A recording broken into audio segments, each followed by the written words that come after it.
Have you ever found yourself in that moment? You know, the one where your child does something that just pushes every single button, and you feel that familiar surge of frustration, anger, or even just pure exhaustion ready to erupt. You're about to react, maybe yell, maybe say something you regret. You know, you shouldn't, but your body's in overdrive and your brain's already flooded. Sounds familiar? Put a quarter in your no yelling sock and soon you'll have a weapon. Before you react, you have a moment to respond, if you know how to regulate. In today's video, we're unpacking simple yet powerful tools to help you calm your body before the meltdown takes over. We're going to talk about how to hit that pause button in those exact moments, because what if you could respond differently? What if you could regulate yourself mindfully before you react? Stick around, because these tools are game changers. Why regulation comes first. Let's talk about self-regulation the mindful way. As parents, we often try to fix our kids' behavior without noticing what's happening in our own nervous system. Self-regulation isn't selfish, it's essential. When you regulate yourself, you hold the power to make your home a sanctuary instead of a storm. Parental self-regulation is crucial for creating a calm and responsive home environment. When parents regulate themselves before reacting, they actually model healthy emotional management for their children, and they can respond more thoughtfully to challenging situations. Here's how parents can regulate themselves before they react. Number 1, cultivate self-awareness. Identify your triggers and emotions.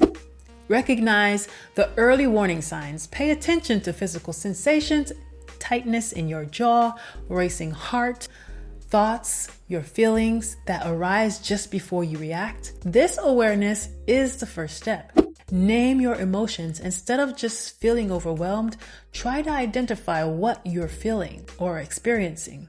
Is it anger, frustration, exhaustion, anxiety, embarrassment, or sadness? Naming emotions can help you gain a sense of control. Understand your triggers. What specific behaviors or situations with your child that tend to set you off?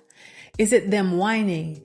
Is it their defiance, their public tantrums, their sibling squabbles, or is it their messy room? Sheesh, I know that's mine.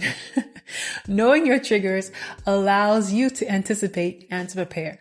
Explore underlying needs. Sometimes our reactions stem from unmet needs of our own. Our need to rest, our feeling unheard, or feeling disrespected. Reflect on what might be fueling your strong emotions. Number 2, create a pause before reacting. The stop, drop, breathe technique. This is a simple yet powerful tool. Stop means to halt whatever you're doing or saying. Drop. Mentally drop your agenda or the immediate need to fix the situation. Breathe. Take a few slow deep breaths. Inhale deeply through your nose. Hold briefly, and exhale slowly through your mouth. This helps you to calm your nervous system. The mindful pause, even 2 seconds of stillness before speaking or acting, can make a huge difference. This small space allows for your brain to shift from reactive, fight or flight, to a more thoughtful processing. Count to 10 or more. This classic technique provides a simple, concrete way to create a delay. Physically step away, if safe. If the situation allows, even stepping into another room for a minute can give you the space you need to calm down. Let your child know that you need a moment and that you will be back. Number 3, engage regulation strategies during the pause. Deep breathing exercises, as mentioned, these are fundamental. Focus on exhale, as it activates the parasympathetic nervous system, the rest and digest system. Grounding techniques. When overwhelmed, focus on your sense to bring yourself back to the present moment. 5, 4, 3, 2, 1. Notice 5 things you can see 4 things you can feel, 3 things you can hear, 2 things you can smell, and 1 thing you can taste. Focus on an object. Pick an object in your environment and observe its details, such as the color, its shape, and its texture. Self-talk affirmations. Remind yourself of your goals for mindful parenting. Examples: this is not an emergency. I can handle this calmly. My child is having a hard time, not giving me a hard time. I choose to respond with love and wisdom. Reframe your thoughts. Challenge negative or catastrophic thoughts instead of, they're doing this just to annoy me. Try, they're struggling with big emotions and they need my help. Visualize calm. Briefly imagine yourself responding calmly and effectively. Try 1 or more of these grounding techniques during the pause. Number 4, proactive self-care and lifestyle practices. Prioritize sleep. The lack of sleep significantly impacts emotional regulation. A healthy diet and exercise. These are fundamental for physical and mental well-being. Scheduled breaks and alone time.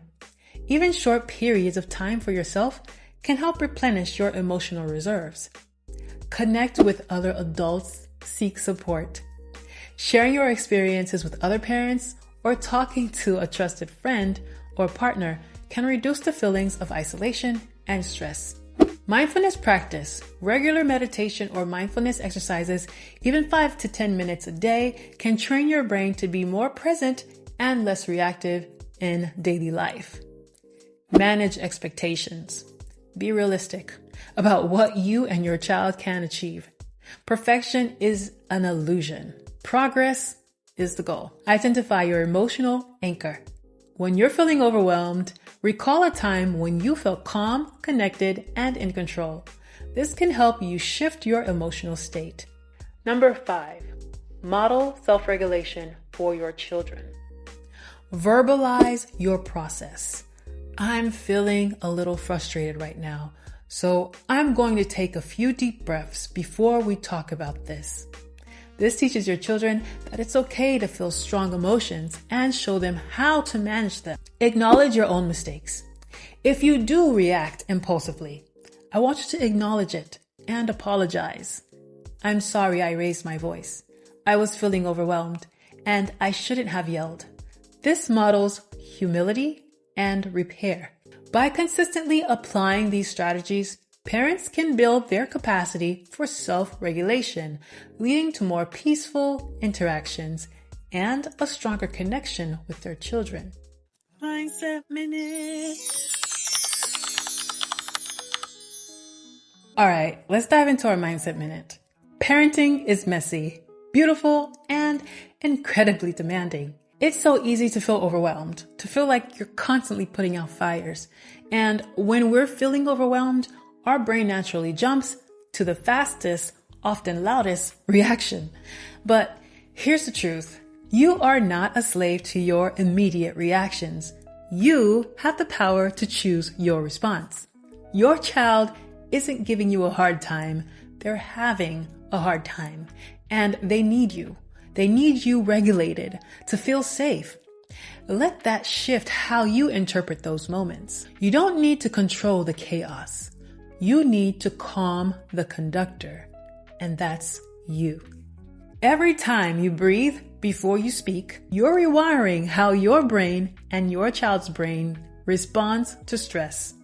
My challenge for you today is simple, but not easy. The next time you feel that surge of reactive energy, I want you to literally stop. Just stop. Don't speak. Don't act. Just pause.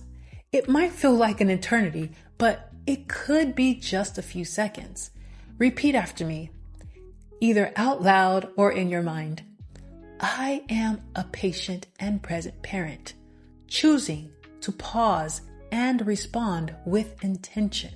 Now say it with me.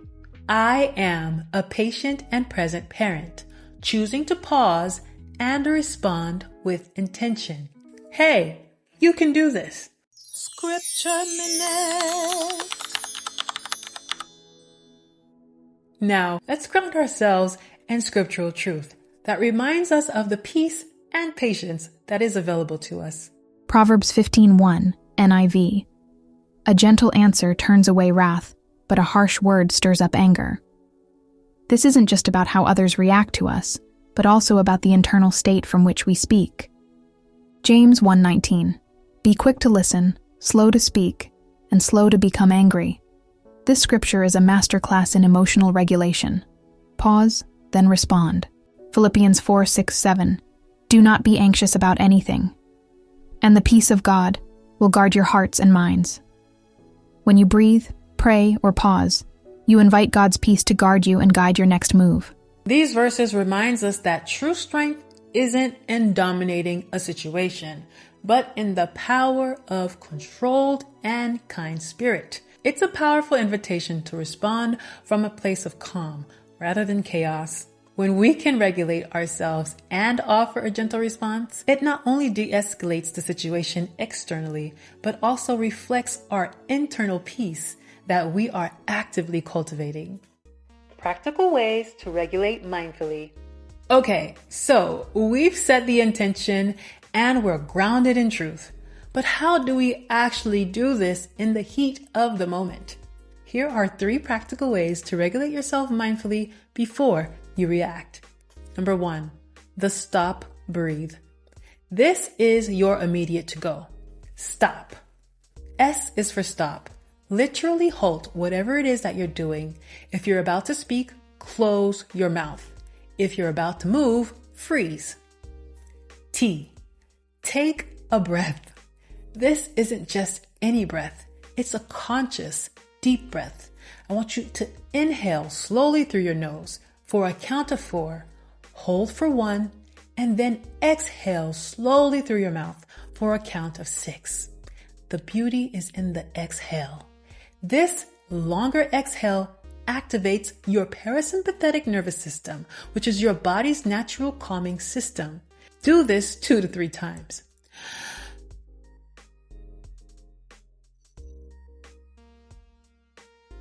Deep breath. O is to observe. What's happening outside of you? What emotions are you feeling? What thoughts are racing through your mind? Just notice them without judgment. And what's happening around you? Observe your child and the situation. P, proceed. Now, and only now, choose how you want to respond. It's amazing how much clarity even 10 seconds of this can bring. Number 2, name it to tame it. Your emotion. When you feel that surge, try to identify the specific emotion. Instead of just saying, I'm feeling mad, I want you to say to yourself, I feel frustrated right now because I'm tired and my child isn't listening. Or, I feel overwhelmed because there are too many demands on me. Naming the emotion actually creates a little distance between you and the feeling, which helps reduce its power over you. It moves you from an emotional reaction to a more cognitive understanding. Number 3, the 5, 4, 3, 2, 1 grounding. It brings you back to the present moment using your senses. This exercise quickly pulls you out of your head and into your immediate environment, helping you to regulate your nervous system. Remember, parental self-regulation isn't about being perfect. It's about being human, learning, and showing up as the best version of yourself for your children. Each time you choose to pause, you're not just regulating yourself, you're modeling incredible emotional intelligence for your kids. Try these tools this week. Let me know in the comments below which one resonates with you the most. If you have any other go-to strategies, please drop them in the comments below. Let's help each other here. And there you have it, my beautiful mindful preneurs. If this video helped you, please give it a thumbs up and subscribe for more mindful content like this one. Also hit the notification bell so you don't miss the next video. You've got this, parents. See you in the next one. As always, stay focused, stay connected, and always choose joy. Bye.